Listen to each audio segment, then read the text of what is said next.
Hello and welcome back to the Gamer's Tale. I'm your Dungeon Master for the evening, Trent Gander. I am joined once again by my tech priest, Lee Gullett. Damn it. Alright, anyway. As we move on from today, we'll be looking at some of the new Kickstarters up on Steam. Not Steam. Sorry, previous talks are messing with my head. There are several new Kickstarters up on Kickstarter, and they're talking about RPGs, various styles. We'll also be talking about online gameplay and various updates for War Thunder, various shooters and stuff online like Rainbow Six Siege and Destiny, because I've been watching a few of those live streams. But we'll get to the RPGs first.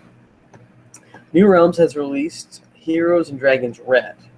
It's classic RPG style. It's self-contained, so you don't have to have any extra stuff you need to buy. So if you buy this, it's a good starter pack. It does have an updated system and is 100% cooperation in style. It's made for new audiences, and it's the experience similar to the old 80s style. Monte Cook Games has started a Kickstarter for The Invisible Sun. It's a mystery-filled RPG. It's filled inside and out, both the world and the components in it, with all these different mysteries and puzzles, and it sounds a little overly complex for me. It's aimed at making an entire group want to get together on a regular schedule and play the game. The game is set in our world, but yet it's not really our world. It's a world within a world. It has some limits, but though not a lot, such as the examples they gave where you have a demon-killing gun, but it only kills possessed people. Or maybe you want to be a wraith, or you want the weirdest one was find a number between 12 and 13. That's just weird. It's made for single and multiplayer options if you want to play by yourself and be antisocial, or if you want to be in it with your friends. They're about 3/4 funded, and it's 31 days before the campaign ends. Another new game, it's a card game, RPG, What Ho World, which today is a very funny title. It's full of shenanigans, and it's very light-hearted. It focuses in on the Roaring Twenties as its style, and it's of the upper crust, the elite. And there's like 5 different types you can be. You can be the gadabout. I wrote that poorly, and yet I still know what that is. He's pretty much the busybody of the group. There's the pillar of society, a judge, a businessman, a politician, something where his actions actually impact other players and the world in general. There's the age relaxed. He's seen it all. He's been around the block a few 100,000 times. There's a servant who's always in on, or the servant class who's always in on the good stuff, with the secrets. The highbrow is usually an artist or a philosopher, and they think of strange things and pretty much putter around. All this is, and you are supposed to tell the story of the high society through these people. The last Kickstarter release, no, it's not on Kickstarter, it's a new release, is from Trollish Delvers.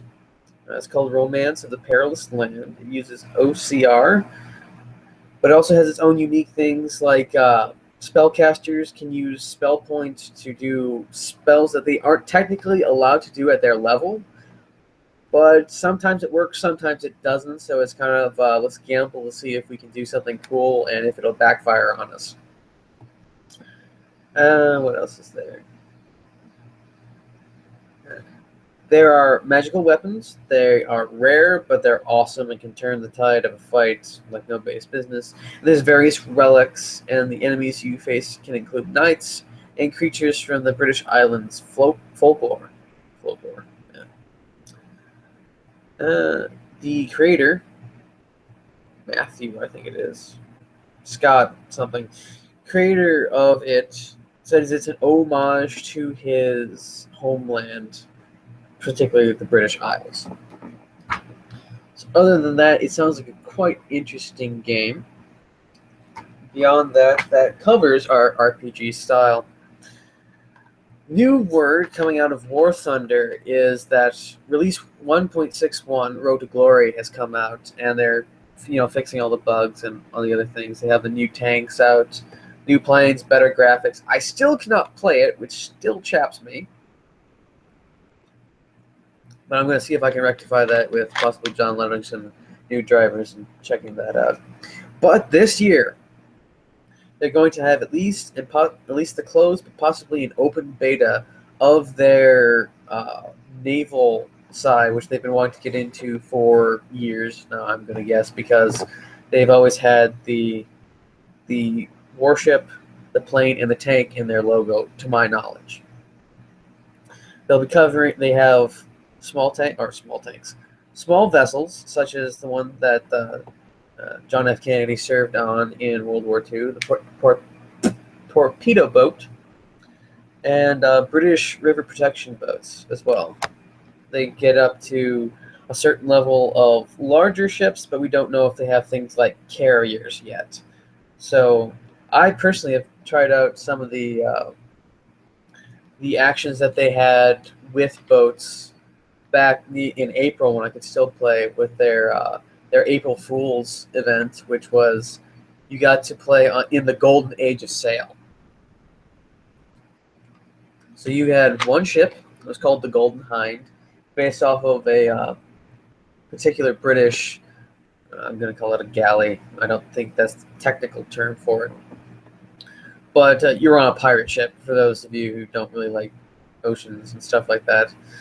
You had two banks of guns fired on each side, and you could sink the other ship, and it was very fun. It was really aided by some mechanics that they had put in just before then, which was they made the water exceedingly more realistic and more actually wave-like in its algorithms, where you can actually now land a plane on the water and escape instead of just hitting it and drowning. Needless to say, the fighting gameplay, a lot of the people were very unexpected about how underpowered the cannons were. The range on them absolutely sucked. So you had to arc them a great deal in order to reach anything beyond several hundred feet. Like 100 feet, and that was pretty much when you stopped shooting straight out. You had to arc them. I actually did hit a few opponents while in their spawn, while I was spawning to take the capture point. This gameplay is actually very similar to one of the Sly mini games on Sly 3, which was featured pirate and ocean warfare, where they told you pretty much get right up next to the boat and then do a full broadside of your cannons, and that should probably work. It worked here as well. I got a lot of kills, and other people were like, what the heck is going on? So that gave me a slight competitive edge when April Fool's ocean style was up. Other than that, I've been watching live streams of various games recently, and only making me want to play them more. Good example of somebody needing a bit more guidance in the online play was a streamer. I forget his name, but I'm sure he's an awesome kid. He was playing H1Z1, a zombie survival game, very similar. I keep wanting to call it H1N1 after the swine flu virus. But it's an open world. You have to fight for survival. It has a very, from what I've seen, it looks like very similar to Skyrim, that you can be first person or third person. You equip your character, and you can have bows, arrows, and firearms. But he went into town, which after he had gotten several items in his inventory, And he asked the chat, you know what? Should we make friends? There's a group of people up there. Let's go make friends. And he had encountered one guy who had just chopped down a tree. The guy was wearing a bike helmet. Who chopped down the tree. He tried to be friendly with the guy, and the guy's immediate response was to run around him and to begin shooting arrows at him. Needless to say, my reaction would have been different than the streamer's because he just kind of dodged the arrows and ran off. Moved on to look for more people.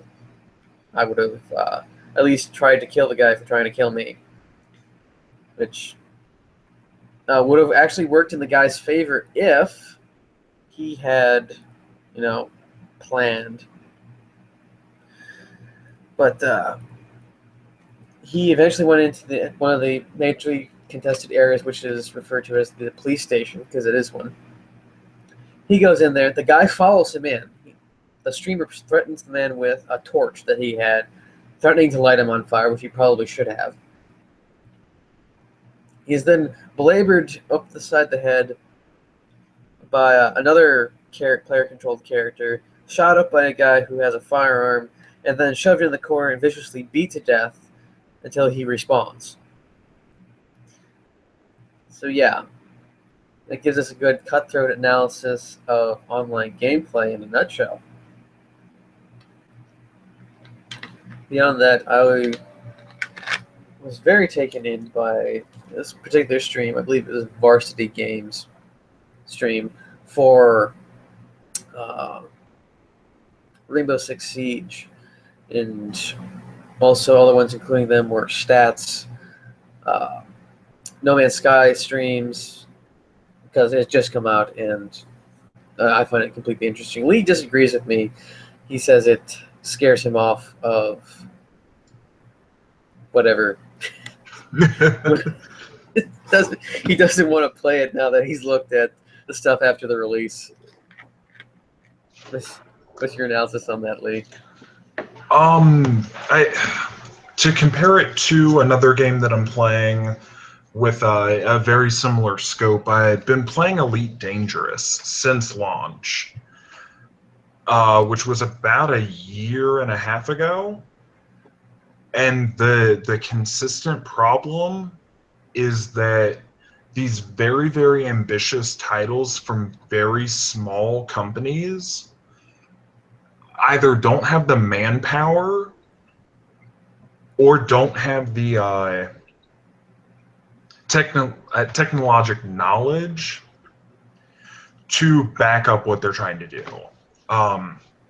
In the case of Elite, we still have quote-unquote placeholder NPCs and encounters and quests, while the game's been out of beta for a year and a half now. $60 and you've got placeholders. Not that the placeholders have stopped them from putting out DLC and additional content. It's just kind of turned me off from these very, very broad scope games immediately on release. Well, I'm a caveman, so I'm impressed by shiny things. From what the gameplay promises in No Man's Sky, they pretty much tell you you're going to be on your own. While other players are available to play in the same world as you, you are unlikely, though there have been reports that people have found other people's planets and possibly even been on the same planet but not be able to interact with each other, that you're on your own. It's very similar to what actual space exploration would probably be like. A lone captain sent out, an expendable captain sent out to explore the cosmos, very similar to people like Daniel Boone, Crockett, the more loner types, sent out to explore these magnificent places and risk their lives in order to find out what's out there, and in some cases follow the path of the Atlas, whatever it may or may not be.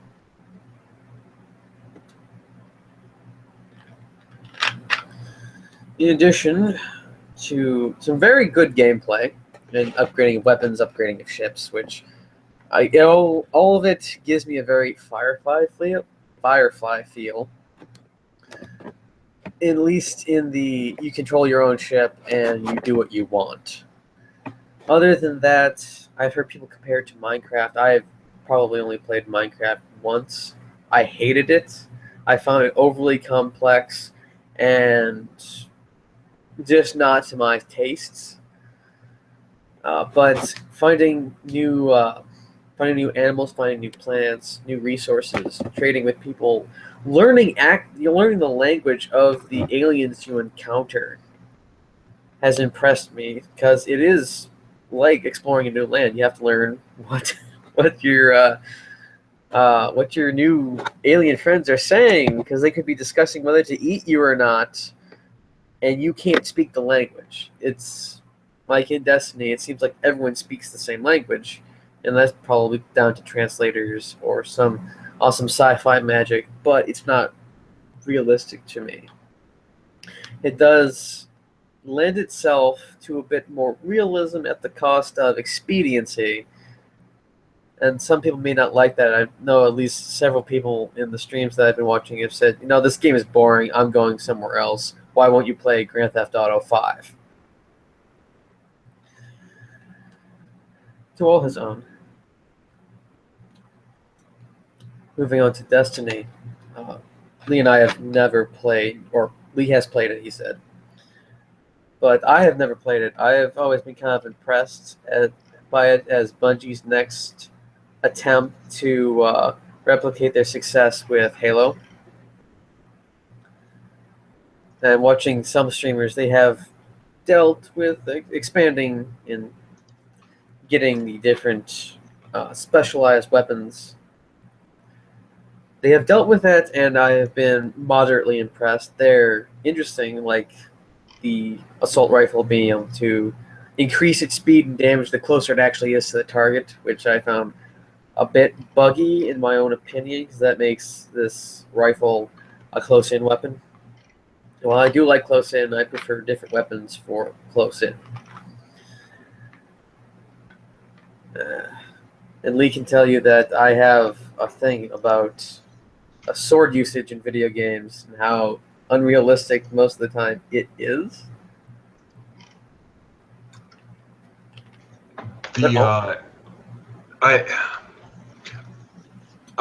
Getting into sword usage in video games, the Battlefield 1 footage that's being released of sword play. I have not seen this footage. There's a couple cavalry units using swords. Particularly 1796 Shamshir style, or not Shamshir, Tulwar style, 1796 like cavalry sabers. Yes, exactly. I find that much like bayonets, it's hard to do in a manner that is both playable and doesn't immediately strike of imbalanced gameplay. Yeah. I don't care for the quick knife of Call of Duty. I don't care for, a lot of that simply because you're totally immersed and then you hit a button and your character goes through, a pre-run script to stab him in the face. I always noticed in Call of Duty for the quick knife, it usually went in roughly wherever it hit. It wasn't always the face, and usually there was a lot of blood all over the place and panic when I employed it.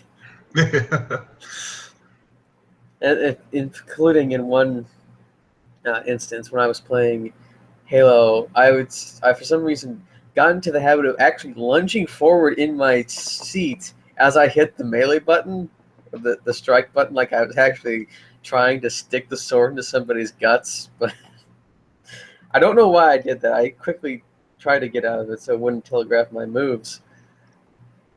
But going from a cavalry standpoint, cavalry against infantry has for a long time been unequal. And particularly since I have not actually seen any of the, for lack of a better term, horseplay of Battlefield 1, other than the Lawrence of Arabia style examples that they've had in like little glimpses of the trailer. The particular sword that they're using would be used similar to an Indian tulwar because it's roughly the same blade shape. And the thing is, none of those were made for European cavalry doctrine, which was you have a sharp metal object in your hand, and you stick your opponent with sharp metal objects. That's it in its nutshell. The horse provides you with the power. You skewer some dude, you let your momentum carry him off your sword, and you continue on. A similar style between the Indian and the European Indians, and the 1796 style of saber emphasize the chopping motion of that large curved blade.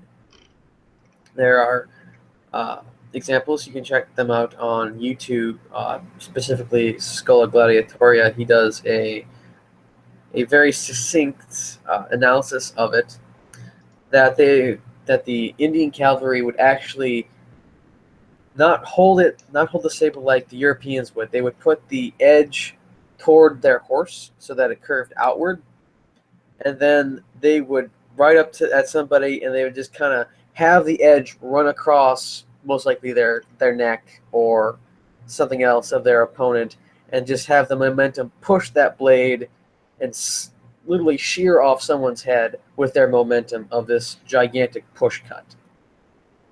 And they would just move on.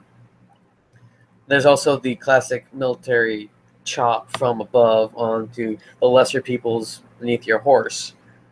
And I'm hearing that there is going to be cavalry play in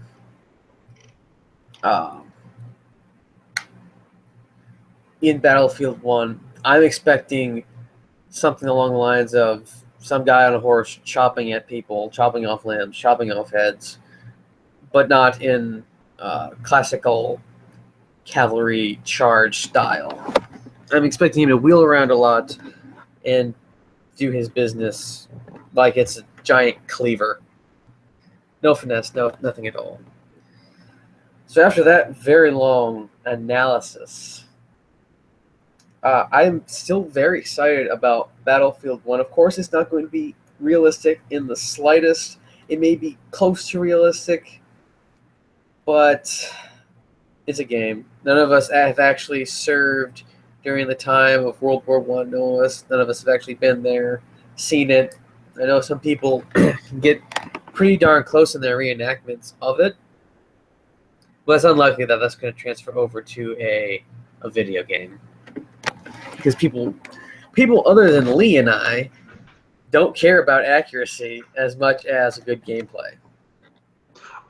And getting into backing up a couple steps into the sword play, I think we are legitimately looking at slow reload times for the bolt actions. I do think they will probably be able to make it very playable with the incorporation of swords and horseplay into the time frame. It will not be I'm gonna run at him with my sword and get shot down 30 times over. Yeah.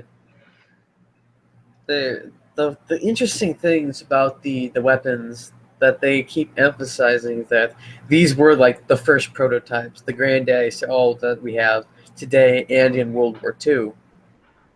Is that like the open clips for some of the machine guns, where it's just like moving across like a cob of corn on a the cob or corn remover thing. I don't know what they call that.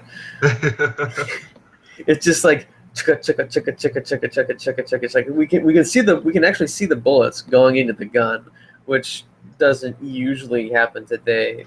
But you have to carry this thing that's probably maybe 2 feet long, and then you gotta shove it in a gun. And it's totally weird from what people who've played Call of Duty, people who've played Halo, people who've played even previous battlefields are not going to be used to.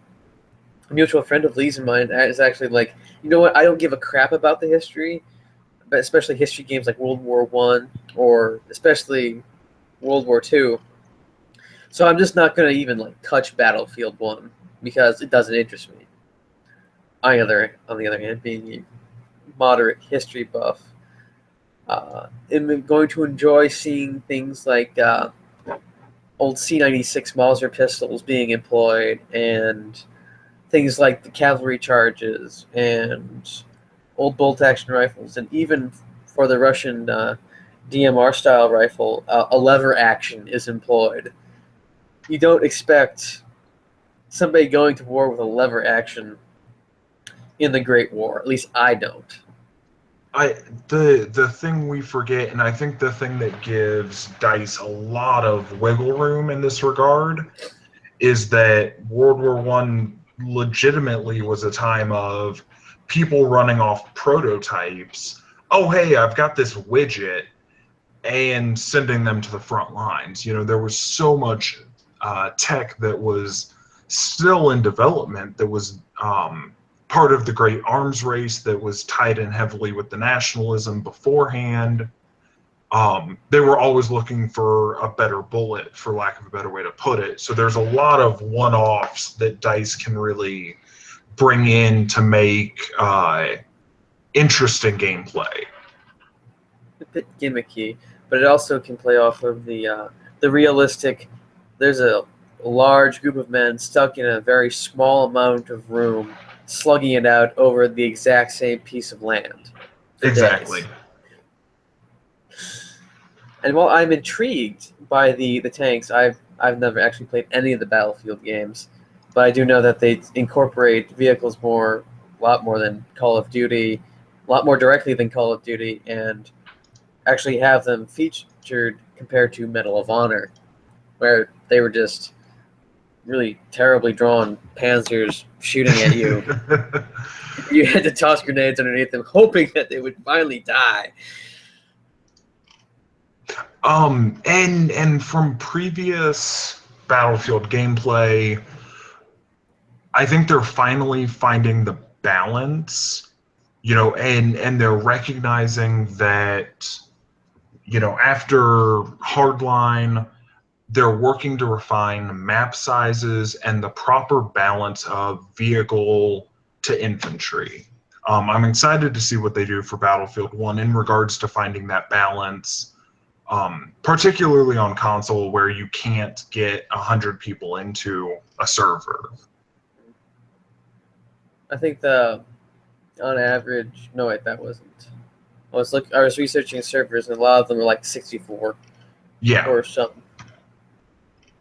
And 64 players, you know, it still requires balancing. You cannot have kind of the giant maps that Battlefield is known for and still have it largely playable, because people get, you know, the 7-minute run from your spawn to anything resembling an objective just kind of sucks, you know. Yeah, I've encountered similar things in War Thunder, because War Thunder, some of the maps they have, only a very small portion of them are actually played over, but there's like maybe actual 5 miles of map that you have to fly over or drive through. Not really drive through with the tank, because they usually have those to be much smaller, but the range of your aircraft, a lot of the time my friend Nathan got me into it, because he could do like side games on his phone at the time. He could just set his nose up at a climb, do a thing, maybe look up from time to time to check to see that his engine wasn't burning out, and do something else on his phone. Meanwhile, I'm just like sitting here looking at the intricate cockpit of my fighter aircraft, wondering when I'd be able to maybe shoot down some enemy planes. Yeah. And that is, you know, a balancing act that I think Battlefield still hasn't perfected as of Hardline, and we'll see what happens, you know. Was Hardline after 4 or before 4? Hardline was after 4. And in a lot of ways, Hardline would have made a really wonderful DLC that instead they decided to charge $60 for. That was There, unwise. there wasn't there wasn't all that much refinement. It was mostly maps and a little bit more balancing. They removed most of the heavy vehicles, including the jets and attack helicopters and tanks out of it. Yeah.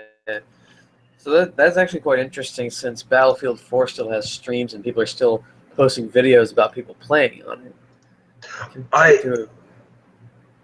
Go ahead. I was playing Battlefield 4 competitively when Hardline came out, and the vast majority of us stayed on Battlefield 4. Simply because the gameplay was just a little bit better. Battlefield 4 was another game I was considering getting recently. In addition to start a streaming channel to have my dry commentary humor spread across the airwaves. Moving on from that, uh, Rainbow Six Siege looks rather interesting. Specifically from an enthusiast style, which Lee and I both are. I almost called him Nathan. But I was enthralled, for lack of a better term, by the already preset classes that they had and moderate customability that they have.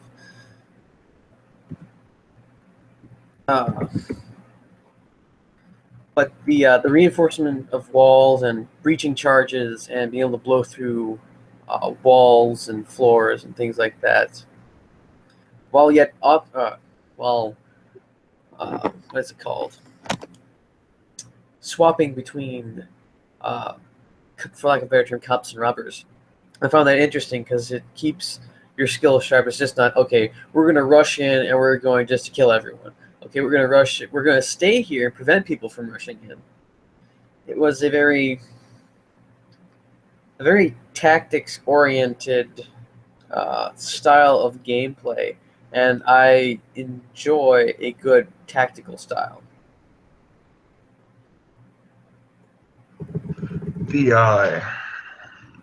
They did a really good job, and they're getting better as they patch more and more.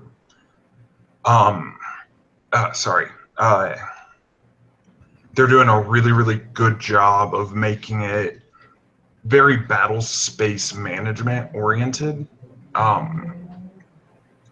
Keeping things not just fixated on can you shoot better, but can you lock down spaces and force the enemy's hand better? It did seem in one of the streams that they had secured a small room with the giant accordion steel walls, and they were waiting for a guy to get through all their traps and other things, including the barbed wire they had thrown on the floor, to get to them. They determined that he probably was hacking because he had walked through several of their traps unscathed. But it intrigued me that, okay, they pretty much just locked themselves into a single room and are waiting for somebody to walk in for them to kill him. And with the focus on objective-based gameplay, there is no team deathmatch in Rainbow Six. It is all objective-based. The defending team is essentially forced to what would traditionally be called camping to assure any chance of victory. At the same time, the balancing that they did in regards to classes and weapons makes for really good gameplay in that regard. The defenders are generally speaking limited to submachine guns and other less damaging weapons as compared to the attackers who get full-size rifles. Defenders who get focused very heavily on either area management with traps, with reinforced walls, with jammers, or on kind of a support playing, the Doc class, amongst others.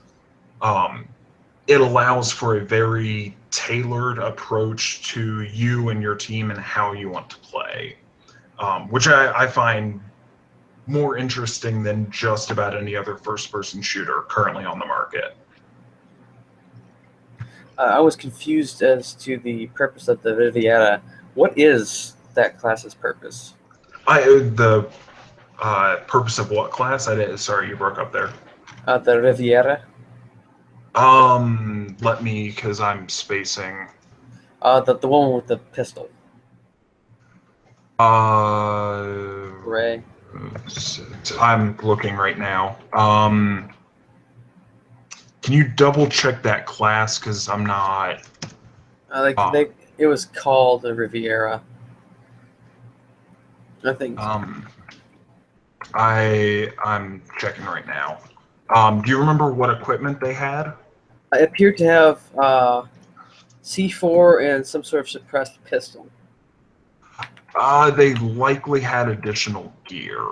I'm bringing up the full class operator list right now. For the most part, everyone has kind of unique stuff. Operators. Do you remember what team they were on? They were on the defending team. Okay. Do you remember what nationality they were? Giving the name of the name and the way that she looked, it appeared to be, I'm going to guess, Colombian or South American of some. Okay. That may have been one of the new, because they're releasing new new operators. Seals, GSG. Oh, Caviera. Caviera. Okay. Okay, sorry. I've actually not played since the Brazilian in this case. I've not played since they were released. So she has the ability to immobilize and interrogate enemies. So essentially what she does is if she can sneak up on you, she can immobilize an enemy and then interrogate them to find out where the rest of their team is at. Okay, they had done that in the stream. I just thought that was like a standard ability that they all have. No. That was my bad. So that's one of those things that battlefield management relies so heavily on knowing where the other team is at, and a lot of the operators' abilities play heavily into that. On the defending team, you have, and I can't remember the name of the operator right now, but you have the ability to throw down additional cameras, all very, Valkyrie was that one. All very oriented towards giving players the most information possible, which in turn allows them to make informed decisions and get an edge up over the bad guys. So it is very skills based. Several of the players were very displeased that they had to go up against the operator referred to as Blackbeard, which, looking at his weapon with a giant clear shield placed on the end of his rifle, I was unimpressed by, but I'm sure he has a special usage that I am not privy to. A lot of the gunplay in the game is very much focused around cutting the smallest, minutest amount of, around a doorway, through a window, and Blackbeard's shield not only allows him, because there's other shield classes in the game, but his shield allows him to not just see where you're at, but shoot you. Which means he can really work those angles very, very, very well. I don't like going up against Blackbeard at all. Yes, they seem quite vicious. compared to what was the other ones? They never really mentioned any of um, the operators, but I believe they mainly played as what appears to be Spetsnaz when they were actually doing things. And the Spetsnaz are actually some of my favorite operators within Rainbow Six. For the assaulting team, Fuse is one of those operator classes with his ability to penetrate walls and fill a room with explosives. He is hands down one of the most useful attackers available. Um, he as someone who likes to camp when I'm on the defending team, he is absolutely one of my least favorite people to go up against. I can see why. He's the picture I'm looking at him right now has him holding a shield of some form, so I'm gonna guess that didn't bugger your efforts quite a lot. So the picture that you're looking at in his other hand is a breaching grenade. So nearly all of the buildings have destructible walls and walls that can be shot through. Well, in Fuse's case, the walls can not only be shot through, his grenades will go through breachable structures. So that requires either heavy reinforcement through a couple of the defending classes or jamming, all of which is very susceptible to other classes. It's like rock, paper, scissors with 75 moving objects. So you're telling me that not only can he blow stuff up and jam signals, but he can easily be thrown off his game. He cannot jam signals. That's one of the few countermeasures against him. Oh, okay, I've missed that part. I heard something about jamming explosives, then jamming him. So that makes more sense. Yeah. I'm just looking over the various operators. Of course, I'm going to look at the one termed Jaeger. And I like Jaeger quite a bit. The main classes I play on defensive, I do really like Doc, because I'm a good teammate like that. Rook is another phenomenal one. So is Castle, and so is Smoke. Yeah. I find it. I saw a meme today, and I shared it with one of my friends, and it says, "What goes through a medic's head in PvP? Why do you suck so much?" yeah, and that's exactly it. It's like, okay, can we? I was watching some of the things like in H1Z1 and a few other ones. Like, why are you doing that? Don't do that. No, come on. They get killed like nobody's business. I really do like playing medic classes in most games, simply because you get a lot of points for it. Rainbow Six is one of those. The medic is probably, if the team is working together, one of the most useful players because you can quickly get people back into actions. If you are not playing as a team, the medic is absolutely useless for that, and I play him mostly if I'm just jumping into random games because it gives me the ability to pick myself up if you've been shot to the ground. Something that no other team, something that no other operator can do. It makes sense. There's one game that I do actually play. It's called SAS4. It's a top-down shooter game. They have three classes. They have Assaulter, which is just like your general one. You have a Heavy, which He's big, he's strong, and he can usually take a lot of damage. And you have the medic.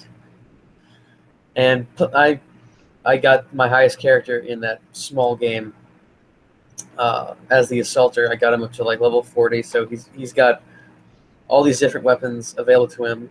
But his special like signature move is he can create space with a knife stroke and like do a couple thousand damage with just a single strike of a knife, and do it in like 180 degrees to make himself some room from the zombies. I keep forgetting that that's actually a thing when I'm playing as the medic, because I can drop myself health packs, and I don't need to rely on the capricious gods of gaming to give me a health pack. It's like, I'm dying. Wait, oh, hey, I can toss myself a health pack. And yeah, Battlefield. That was very much. It was either I'm throwing down med kits for myself, or I'm throwing down ammo for myself, because teammates suck. So I'm gonna make sure I'm taken care of.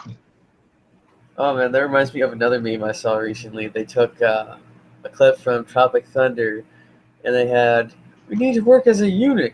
Suck my unit." Yeah. The funniest comment on there that I had seen says, one guy said, "I have been both ends of this conversation." Yeah, so have I. I've only Go ahead. Go ahead. I've only really encountered one guy in SAS4, because you can play in 4-man teams in Nightmare mode and other gameplay modes. One guy who's ever really truly a dick. He was like a level 99 guy. Most of the guys I encountered who are level 99 are like, they're the cool professional guys. They're just there to play the game. They're there to have fun and to achieve the objective. This guy, though, it was me and my little level 40 guy, like a level 30 guy, a level 60 guy, and this level 99 guy. He says, "Well, you expect me to carry the teams?" Like, level 60 guy says, "Because at one point you were the one being carried."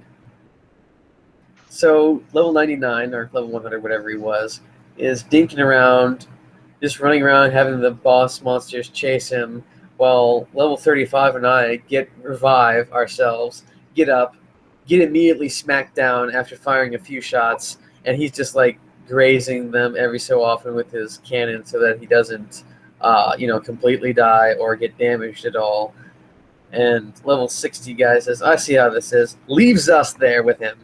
And we are down one guy who actually is competent, and we're with a jerk who thinks he's all that and doesn't need to help anyone, because getting queued with someone doesn't obligate you at all to be part of the team. I don't get that at all. Yeah, You're guilty of that? Well, no, not just that. I'm a really big fan of games that encourage teamwork, and there reaches a point that if teamwork isn't happening, the game just doesn't function. Yeah, that's definitely SAS4.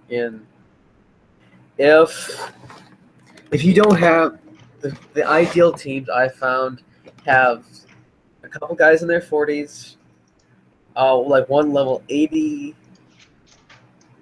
to 99 guy, and maybe a level 60. And I rarely encounter anyone level 70 or mid 80s. For some reason, when I do, those guys are usually impatient and jump in and out of queue like nobody's business. I don't understand it. I even when I have control of where we can go, they immediately see what it's set on and then jump out. When I've asked everyone in the chat, "Hey, what map do you want to go to?" "Oh, this is the map we're going to." I ain't doing that. It's like, we can solve this by communicating. Can we do that? No? All right, fine.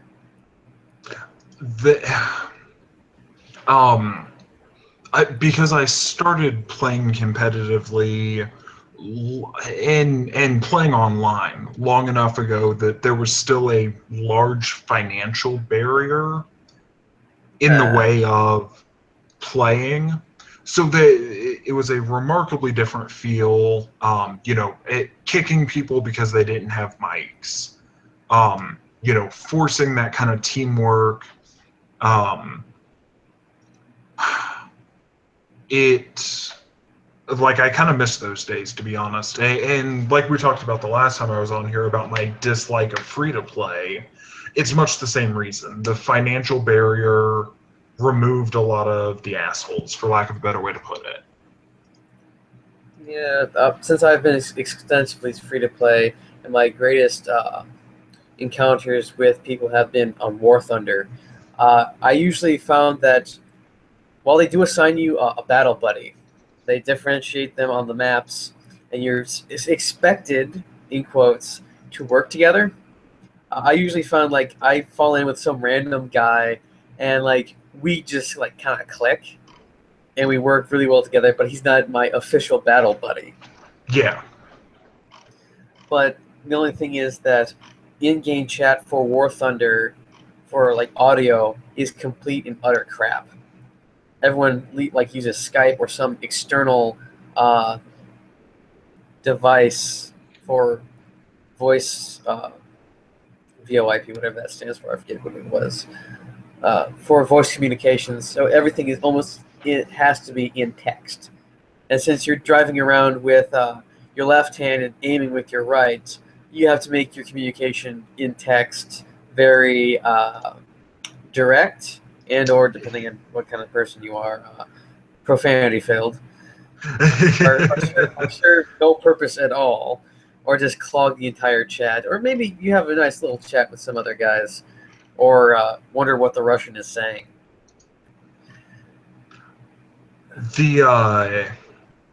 I've been playing a lot of World of Warships currently, and that's much the same because there is no voice comms currently, so you're restricted only to text, and it's remarkable that there is zero communication unless it's absolutely urgent, and seeing the things that get prioritized when communication is hard.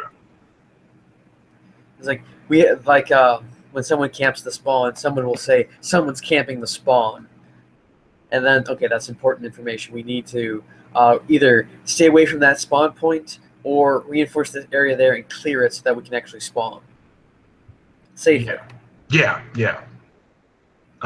So I guess though it is a free to play game, I guess it kind of does enforce some form of cooperation because you can't communicate, and when you have to, it's urgent.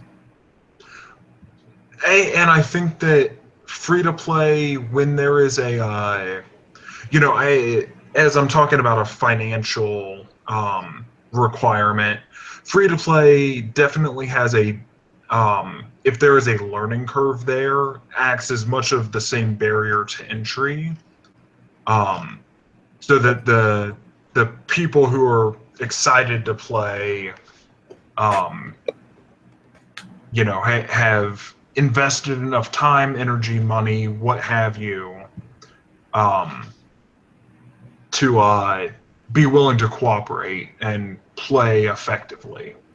Well, that's definitely War Thunder then, because it's really close to historically accurate tanks and planes. Gotcha. It's like unless you're really bored or you actually kind of like the stuff, you're not going to be playing it because there's literally no foot soldier action at all. The closest thing you're going to get is to see some dude with his butt hanging out at the back of an open-backed artillery piece. But even then, you still have the trolls and the scum of the earth playing with you sometimes.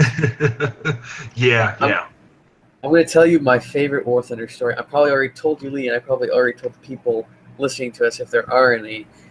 My friend Nathan and I, we go into this one particular match on a particular map, and Nathan had a Mike's Hard Lemonade beforehand, so his usually laid-back judgment was a little bit impaired, and he doesn't really like trolls at all. Who does? But a lot of the tanks have machine guns on them, and the trolls and other people just shoot their friendly tanks in realistic mode, and the problem is that usually they're shooting them on the rear of the tanks, and those things are susceptible a lot to small arms fire, especially at close range. And you can damage someone's engine, or in some instances, what I had happen, my anti-tank vehicle, which has my crew completely exposed in the back, someone started shooting at the back of them with their machine gun, possibly killing a couple of my crew.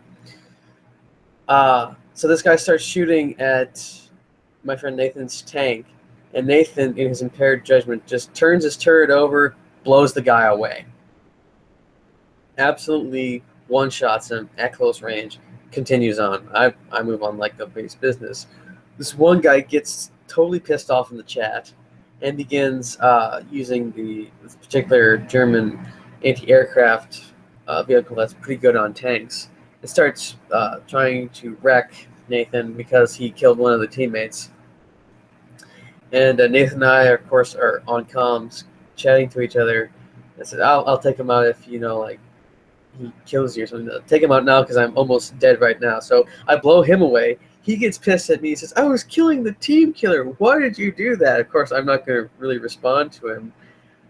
So that battle, I'm pretty sure about half the entire casualties taken were inflicted by our own side. Nathan and I took out 2 to 3 of the guys, and then we were within 5 minutes of what usually takes 10 to 15-minute games. We were killed out of that squad and moved on in no time flat. Yeah, and team killing is one of those, the minute it happens once, everybody, the team, generally speaking, disintegrates into butt hurt and more team killing. Yeah. That was actually my first ever set of team killing experience, because, like, okay, I'm here with my friend. Am I just going to let them sit by and have him get taken out? No, I'm not. I'm actually here to play with this guy, and you guys are the ones who are acting jerky. Of course I'm going to stand up for this guy. Yeah, exactly. This is also another reason why you should only play with friends, against people who are not your friends, who you don't care about. and that is a good chunk of why I try and play as much as possible with people that I know, that I like, because it aids in communication, and it seriously aids in keeping everybody on not on subject, but working towards the team's goals. Yeah, I guess that's another reason why Division was so popular with some of our friends, because they were very team and tactics oriented. And I've had one of our mutual acquaintances comment that he's like ripped somebody who doesn't know what they're doing, but if you would have just covered that sector better, we would be alive right now. And then he says, they just look at me like, what the heck are you talking about? It's like, okay. I'll ease up. Not really, but, for the sake of actually getting through this game, I'm not going to rip you that big of a new one. Yeah, and that is, absolutely spot on.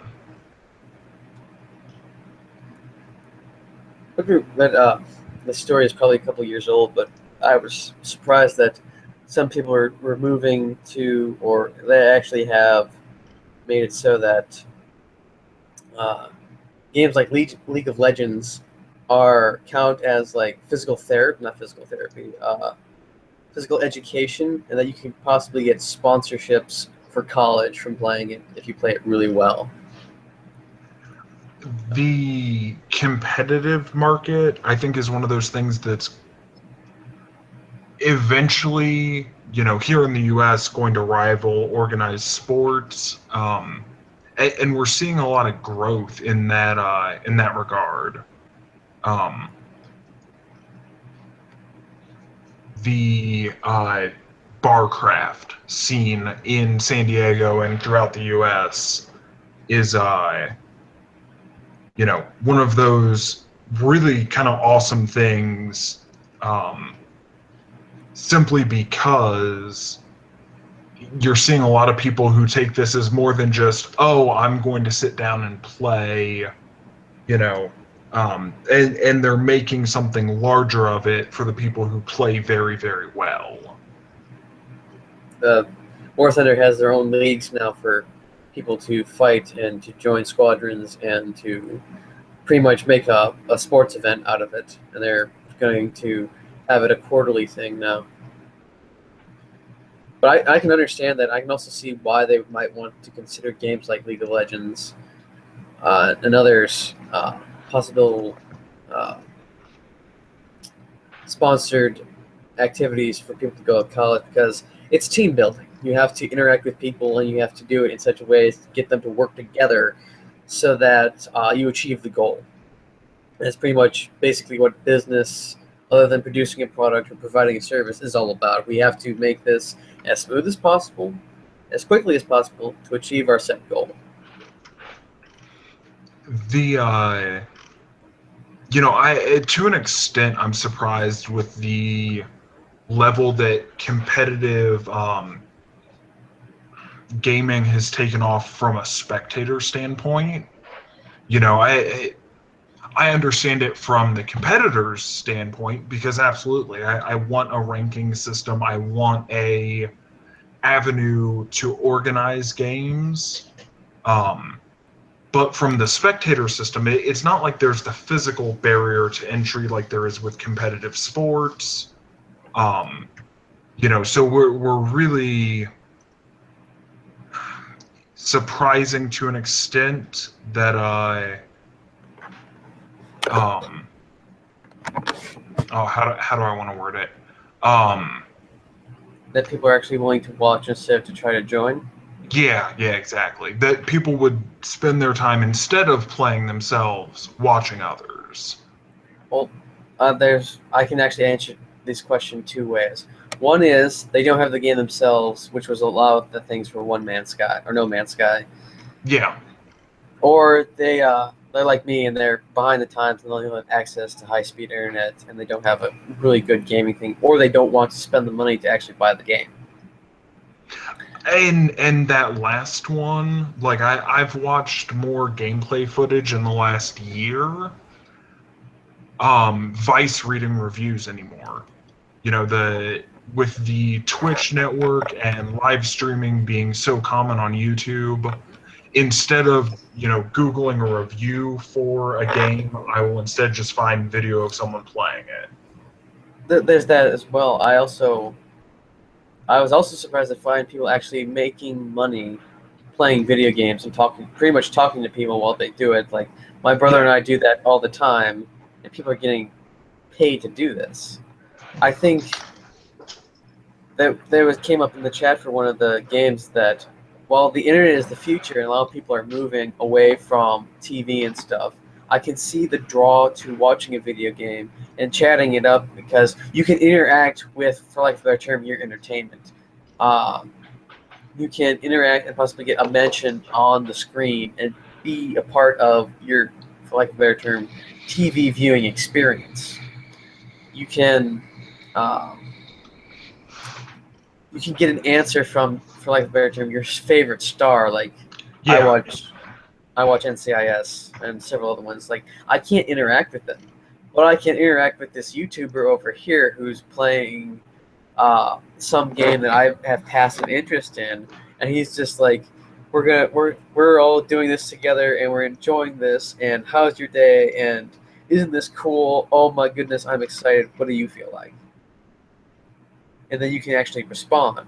There's that human interaction that I guess everyone really craves, but they don't get that with TV, but they do get that with live streaming. Yeah, I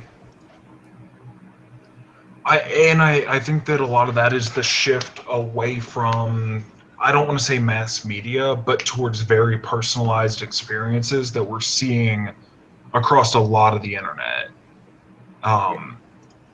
Specialization does seem to be taking a very, very abrupt toll on things. Like one of the reasons why I enjoyed playing Call of Duty was because I could customize my own weapon. People have gotten so much into customization that they're willing to pay hundreds, if not thousands, of dollars for just to have something that somebody else hasn't, or they just have a skin for their character.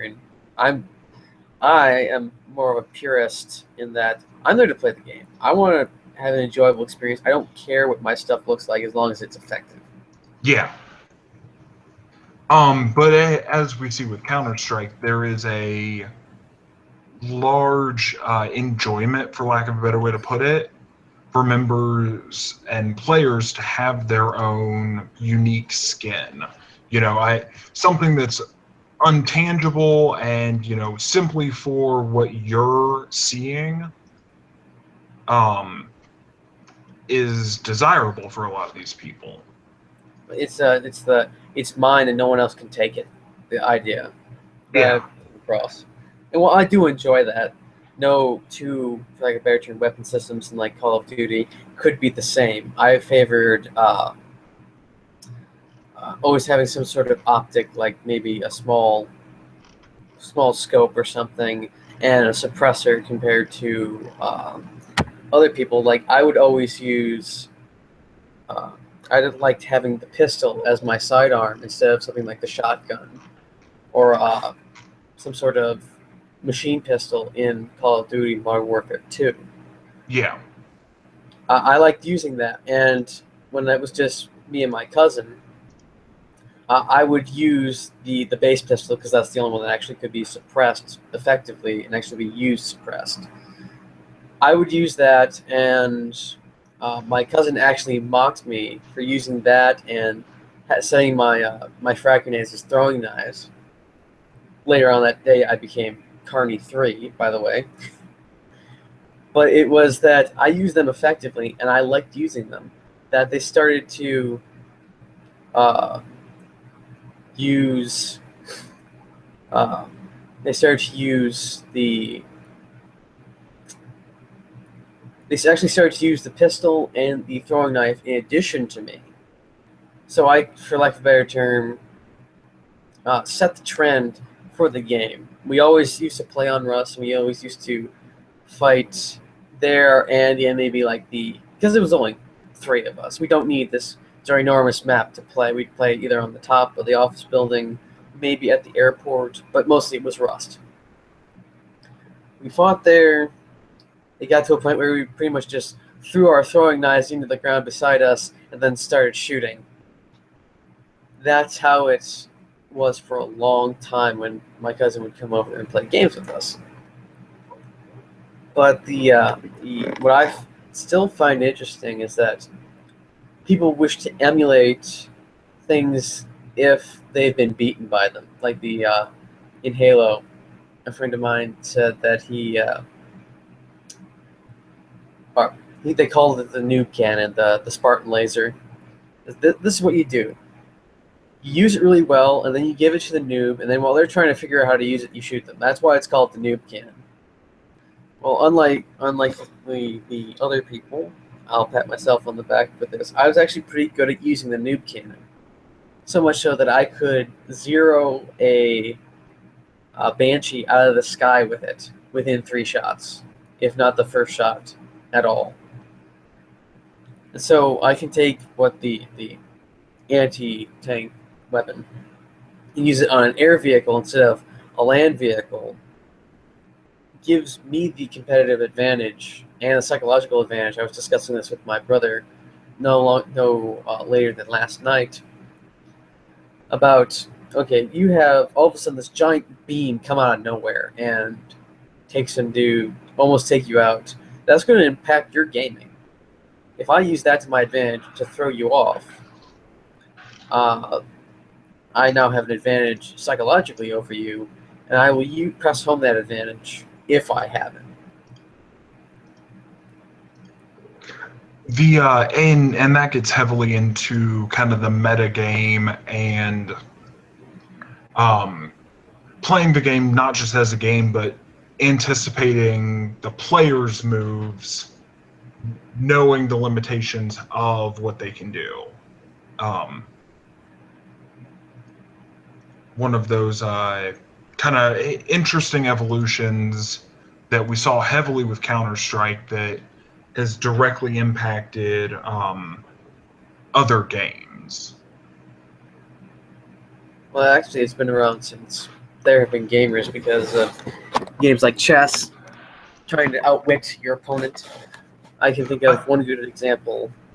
Um, with my cousin, we always play in the treehouse for World at War, and we always fought for that treehouse tooth and nail. So there'd be literally piles of dead bodies on the floor. But what I would do is I'd hide on either side of one of the doors, and I lie down with the bodies because he never looked down. So I'm out of his field of view, or he may think I'm just a dead body, and then I've knifed his ankle so many times and shot him with a shotgun that way so many times that he got pissed at me because I was so good with it that he literally said, "Oh, you and your stupid gun. That ammunition kind of sucks too." Well, the shotgun I had at the time had a bayonet on the front. Like 2 seconds after he said that, I plunged said bayonet into his chest and walk on my way. It's like, okay, yeah. How about the melee attack? What about that? And there reaches a point from previous gameplay and playing with friends that I just kind of do the, okay, I'm not going to play the most effective manner possible simply because you're sitting 3 feet away from me and I really don't want you to throw something at me. For my personal safety, I'm not going to kick your ass. Yeah, well, and that's exactly the rage quitting is real, and it's really funny until they've got to get their shit and get out of your house. Yeah. There was I have an example of something similar to that. I was playing Black Ops 2, I think it was, with my cousin, and it's like I'm doing nothing. I said, okay, I'll go easy on my cousin. He's one of my cousins, one of the many, and he just keeps smoking me with this pistol, like my signature bag of using a pistol. It just like comes up, pew pew, pew pew, pew pew, just like land my bodies all over the place. Like, okay, heck with this. I slap a pistol. He comes in, knife him, shoot him the next time, toss in a flashbang into the thing. He's dazed. I come in, I take him out. I take him out like 2 to 3 times, and then my brother, who was also playing at the time, take out like them 5 times in a very short amount of time. And my cousin turns to my brother and says, "He's really good at this, isn't he?" For me, one of those. We played, me and my little brother, a group of friends, would play heavily, all of the shooters, Modern Warfare, and on. But as we started all picking up PCs, the shift went towards strategy games. And it was one of those, some of the most obscene moments of, I'd been friends with these people for 5 to 10 years, and they wanted to stab me in the face because, Their tactics suck. Yeah, their tactics suck, and I was ruining the fun of the game by beating them. Whoops, I didn't know that was a requirement, but, Yeah, my brother used to get entirely pissed at me because I could smoke him. And so I just got to the point where I was like, I'm just going to here play the game. I might kill him really well, and I might just kind of like slough off a bit, and he may eventually win, but I'm just here to play. I don't care if I win or lose. But of course, like if I'm going to be playing online, yes, I want to win. Give me the win. Yeah, and that's I talk a lot of shit, and definitely for me, half of the fun of playing anything, be it competitive online or cards, is the shit talking. Yeah. I do enjoy the banter between my cousin and I. Usually, we're like making jokes about something. I try to avoid swearing and stuff, but since I can't, most of my stuff was on Warthland, and I couldn't talk to them, and I couldn't really do much of anything. I just decided to spite them with my skill. It's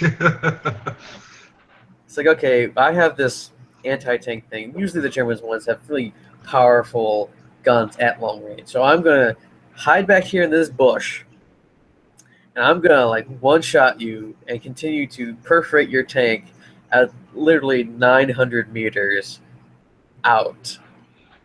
I took out when I first got one of the open air anti-tank vehicles for the it was the Marauder 3. That's what the one was for War Thunder. I go to on the other side of the map, and there's like 3 or 4 guys that I can see. I start clipping people off, and they literally sent a guy after me to go around the lake and to stop me.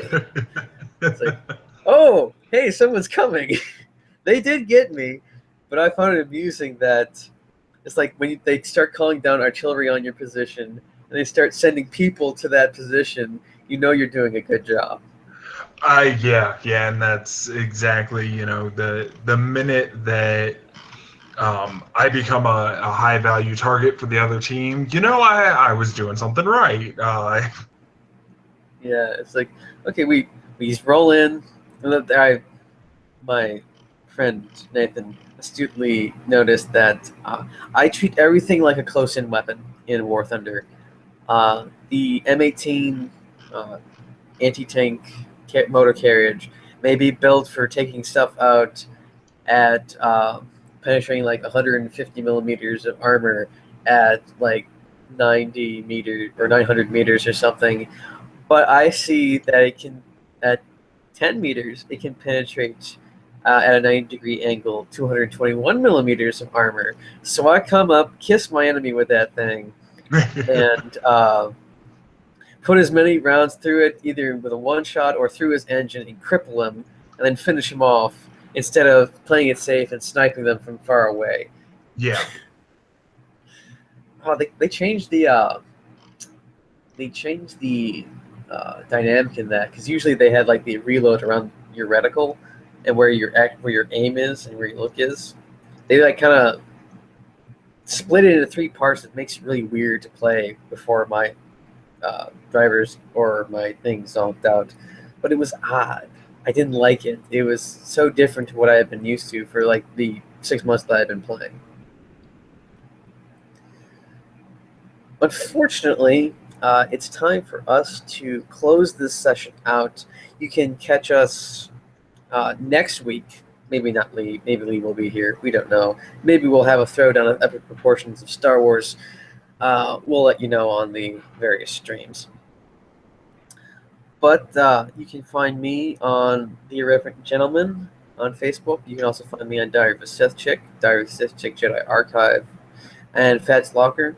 And Dear Diary every other Thursday, being next Thursday is the next time we'll be on.